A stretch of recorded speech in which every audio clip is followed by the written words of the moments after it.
Murashimira mwese rero abakunzi b'umwami Yesu. I always thank everybody, those who love Jesus Christ. Bene data bakundwa, Imana ibahe umugisha. Our beloved fellow brethren, may the Lord bless you. Kino gitondo ndabaramukije mbifurije kugubwa neza. This morning I greet you and I wish you well. Mwaramutse. How is your morning? Imana ibahe umugisha mwese abageze muri twe bature. May the Lord bless everyone who is already with us in morning glory. Turasoma ijambo riri mu Migani ibice 21 umurongo wa 30. We are going to read the word that is in Proverbs chapter 21 verse 30. Niryo jambo tugiye gusengeramo uyu munsi wa none. We are going to pray through that word. Tusenge. Let us pray. Urakoze mwami wacu Yesu. Father, thank you. Umugisha buri wese tubanye muri twe bature. Bless everyone we are together. Arushaho guhabwa umugisha ave mu rwego agiye mu rundi rwego. May they continue to elevate from one level to another. Reka ibyamurwanyaga byose byamburwa imbaraga. Whatever that was fighting him or her, let it be defeated. Uyu munsi yakira ubuhamya bwawe. Today he can receive your testimony. Mu izina rya Yesu. In the name of Jesus. Kadusomere ijambo. Let us read this word. Hallelujah. Hallelujah. Nta bwenge cyangwa ubuhanga cyangwa inama byabasha kurwanya Uwiteka. Amen. Hallelujah. Harimo ibintu bitatu. There are three things in it. Nta bwenge. There is no wisdom. Nta nama. There is no understanding. Nta n'ubuhanga. There is no counsel bibasha kurwanya Uwiteka. that can prevail against the Lord. Nta bwenge na buke buhari. There is no wisdom. Ubundi ku isi hari ubwenge bwinshi. In this world, there is a lot of wisdom. Hallelujah. Hallelujah. Ku isi hari ubuhanga bukomeye cyane. In this world, there is a lot of understanding. Abantu barakora indege zikagenda hejuru. People can manufacture an aeroplane and it moves in the sky. Abantu baratembera hejuru mu kwezi. People can go on another planet. Abantu barakora imodoka. People can manufacture a car. Abantu barahimba bagakora amashanyarazi. People can do electricity. N'ubuhanga bukomeye. That is great wisdom. Butangaje. It is so amazing. Abantu barakora imiti ikavura indwara. People manufacture medicine and people get healed when they take it. Hallelujah.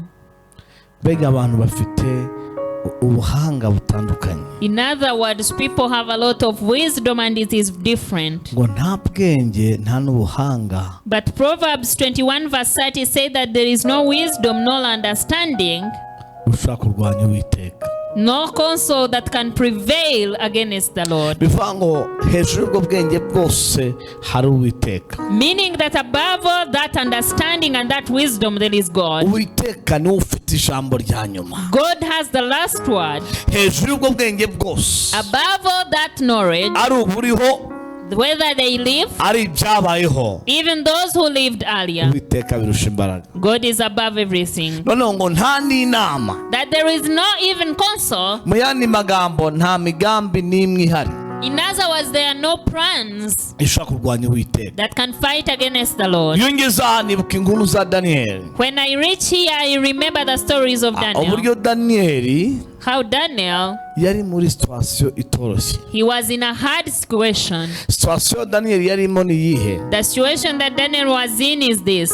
Yari mu gihe abantu bamugiriye ishyari kubera ko umwami yamukundaga cyane. He was in times where people were jealous of him because the king loved him so much. Bamugiriye ishyari bafatwa n'uburakari bamugiriye ishyari. They were so furious and they were jealous of him. Bategura uburyo Daniel agomba kurangira. They prepared the way how Daniel would be finished. Baricara bakora inama. And they started a council and a Hallelujah. meeting. Hallelujah. Biravuga ngo ahari bazahaguruka ngo ariko sinyo zabahagurukije. The Bible says that maybe they will stand up, but it's not me who will make them stand. Bazaguterera mu nzira imwe batatane mu nzira nyinshi. They will attack you in one way and they will split in many ways. Hallelujah. Hallelujah. Ahari bazahaguruka. Maybe they will stand up. Nta nama.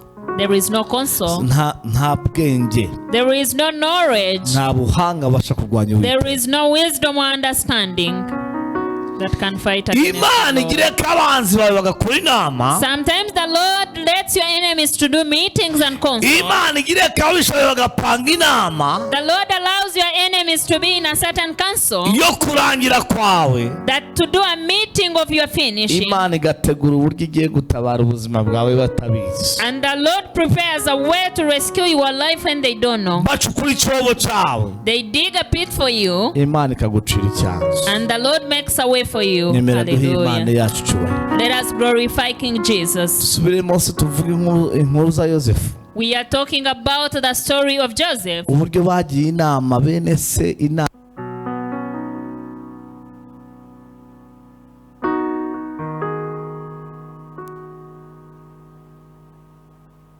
So thank you, Jesus. Thank you, Father.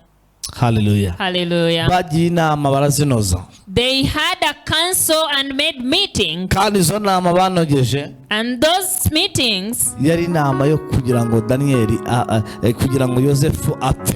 the only plan was to kill Joseph, Kugira ngo ubuzima bwe burangire. to finish up Joseph and his life end. Uwiteka azicishamo akarongo. But the Lord put a red line in it. Iki gitondo rero hari ibyo tugiye gucishamo umurongo. This morning we are going to put a red line on some things. Inama zose zitava ku Uwiteka. All plans that don't come from the Lord, Ubwenge bwose butava ku Mana. any understanding that doesn't come from the Lord, Bwateguye kurwanya wowe ndetse n'isi muri rusange. that was prepared to fight you or fight anything in the world. Data mu izina rya Yesu. Father, in the name of Jesus, Turasenze muri twibature. I pray in this morning glory, Turekuye amavuta y'ubutsinzi. we send anointing of victory. Turekuye ubuhamya bwawe. We send your testimony. Reka imbaraga zawe zitamure. Let your power manifest. Bene data bakira ubutsinzi. Let our fellow brethren receive. Bakira amavuta adasanzwe. They receive your great anointing. Imbaraga zawe Your power. zivane buri wese mu rwego. Pick everyone from one level Zimushyire mu rundi rwego. and